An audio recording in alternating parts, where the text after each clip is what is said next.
그거는 너무너무 악성이에요. 굉장히 큰 수술을 해야 되고 손가락 끝에 생겼다. 그러면 그 손가락 하나는 잘라야 돼요. 네? 항상 시작할 때는 떨려요, 그죠? I'm your doctor.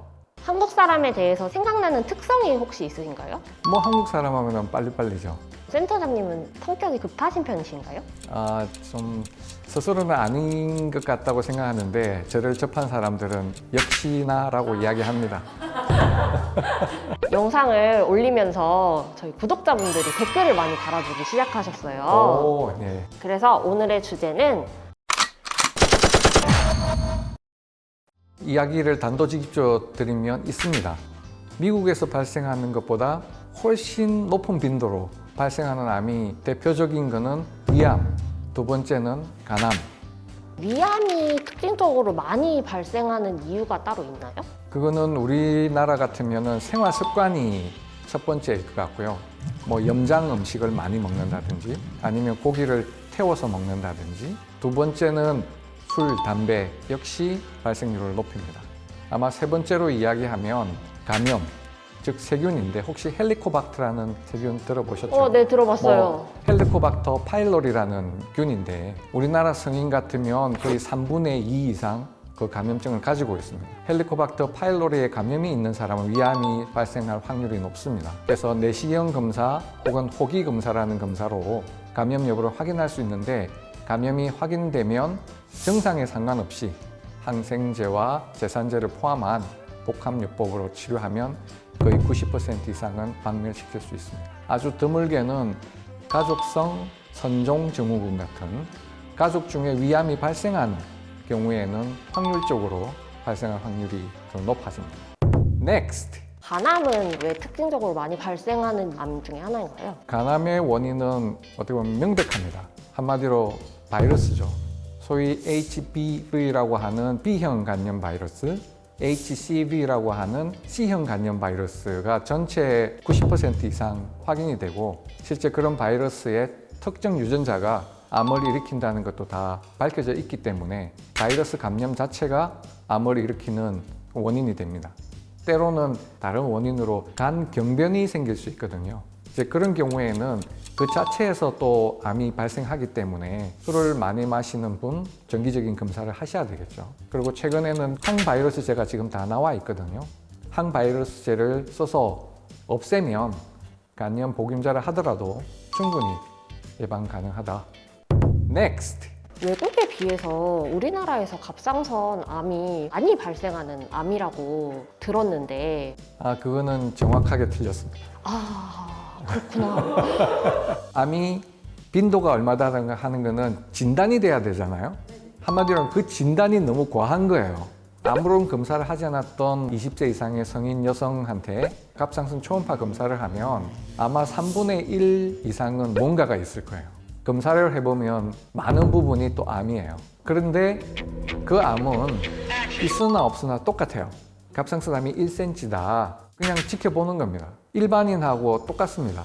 생존율이든 뭐 모든 게 너무 과잉 진료를 했다, 진단을 했다.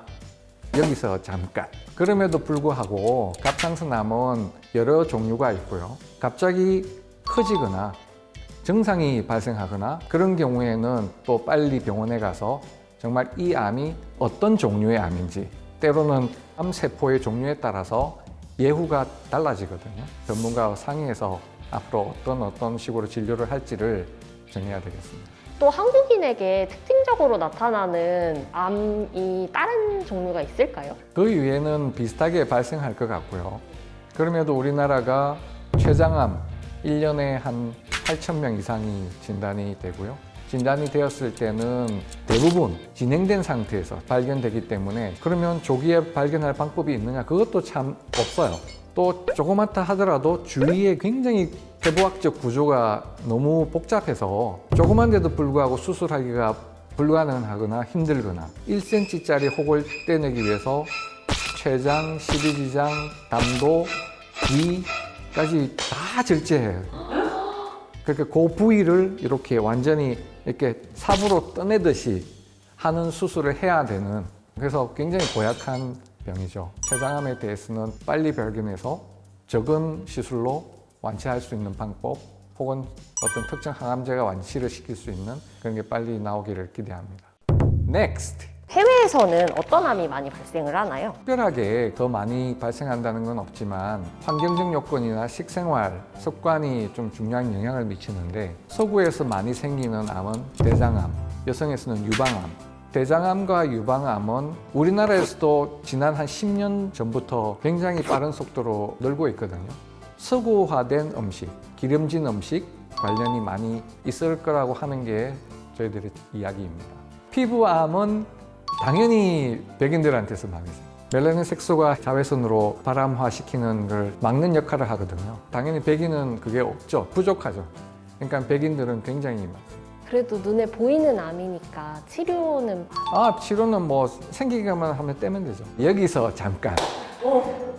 피부암이라고 해서 다 모든 같은 피부암이 아니거든요. 악성 흑색종이라는 암이 있는데 그거는 너무너무 악성이에요. 점하고 구별이 굉장히 힘듭니다. 피부암은 아무리 작더라도 굉장히 큰 수술을 해야 되고 손가락 끝에 생겼다. 그러면 그 손가락 하나는 잘라야 돼요. 말도 안 돼. 그런데 나중에 봤더니 또 전이가 돼요. 굉장히 공격적인 그런 암이기 때문에 조심해야 됩니다. Next! 오늘 이야기 나눈 주제에 대해서 센터장님의 생각을 말씀해 주시면 좋을 것 같아요. 네, 오늘은 한국인이 많이 발생하는 암에 대해서 알아보았습니다. 우리가 빈도수를 따져서 다른 외국보다 더 많이 생긴다는 거니까 외국에도 다 생기고 있습니다. 그런 암이라 하더라도 우리가 예방할 수 있고 또 걸렸다 하더라도 치료할 수 있기 때문에 모두가 희망을 가지고 앞으로 전진하면 잘 해결되리라고 생각합니다. 파이팅! 안명주 교수님 나오신 걸 아시나요? 나오신다는 이야기 참 들었습니다. 두 분이 같이 나오시면 좋을 것 같은데. 네, 다음에 한번 콜라보 해야죠. 구독, 좋아요, 알람 설정까지 부탁드려요.